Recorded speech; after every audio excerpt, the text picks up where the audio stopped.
உலகத்தின் அதிபதி உங்களுக்கு உதவி செய்ய மாட்டான். பிசாசின் மக்களுக்காகத்தான் மட்டும்தான் உதவி செய்வான். இயேசுநாதர்கிட்ட சொன்னான், 40 நாள் உபவாசம் முடிஞ்சதும் சகல ஆசீர்வாதத்தை காண்பித்து, இதெல்லாம் என் கையில் கொடுக்கப்பட்டிருக்கிறது, எனக்கு பிரியமானவனுக்கு இவைகளை நான் கொடுக்கிறேன், நீ என்னை பணிந்து கொண்டால் இதை நான் உனக்கு தரேன். யார்கிட்ட கேட்குறான்? யார்கிட்ட கேட்குறான்? அவருக்கு அந்த கதினா உனக்கும் எனக்கும் என்ன கதின்னு பார்த்துக்கங்க.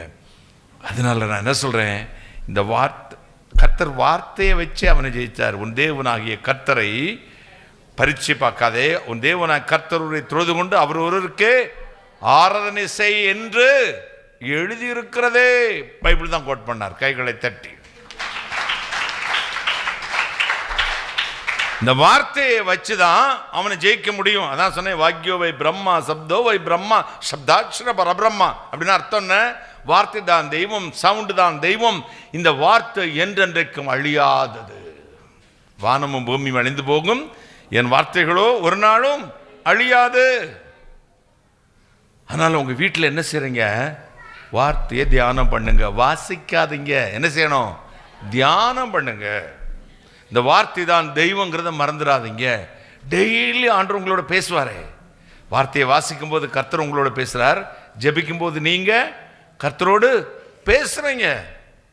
ஆயத்தமாகுங்க. பெண் கொண்டும் கொடுத்தும் புசித்தும் குடித்தும் இருப்பார்கள், அப்பொழுதுதான் இயேசு வருவாராம். நாங்கள் ஊழியத்துக்கு வந்த காலத்திலலாம் இயேசு வருகிறார், இயேசு வருகிறார், இயேசு வேகம் வருகிறார் திருத்தரவா கத்திட்டு போவாங்க. நீங்கள் ரசிக்கப்பட்ட நாள் அப்படி கேட்டிருக்கீங்களா ஐயா? கேட்டிருக்கீங்களா? அதை யோசிக்கிறீங்க. அப்போம்னா இல்லை, அப்போ ஒரு 10-15 வருஷத்துக்கு முன்னாடியே முடிஞ்சு. எங்கோ பார்த்தாலும் இயேசு வருகிறார், ஆயத்தமாங்கள், இயேசு வருகிறார், இயேசு வருகிறார், ஜீசஸ் கிரைஸ்ட் கமிங் சூன் இங்கிலீஷில். நாங்கள் அது கேரளாவில் இருந்தவன், ட்ரம் எடுத்து அடிச்சுக்கிட்டு ചൂള പോലെ കത്തുന്ന ഒരു ദിവസം വരും, അപ്പോൾ അഹങ്കാരിയൊക്കെയും துர்ப்பிரவர்த்திக்காரொക്കെயும் தீல நெருப்பில் போட்டுருவாரு. கர்த்தாவா இயேசு வேகம் மருந்து ஒருங்கிக்கோண்டு போவோம். இப்ப இயேசு வீடு தருகிறார், மாடு தருகிறார், காஞ்சிபுரம் சேலை தருகிறார், மாமியாரே இல்லாத மருமகன் அமெரிக்காவில் தருவார். வா எங்க சபைக்கு வந்துட்டா நல்ல நல்ல பையன்க, நல்ல நல்ல பொண்ணு கிடைக்கும், ஓடி வா கூப்பிடுறான். பிசாசு கூவி அழைக்கிறான். ஜாக்கிரதையா இருங்கள், ஆவியிலே நிதானியுங்கள்.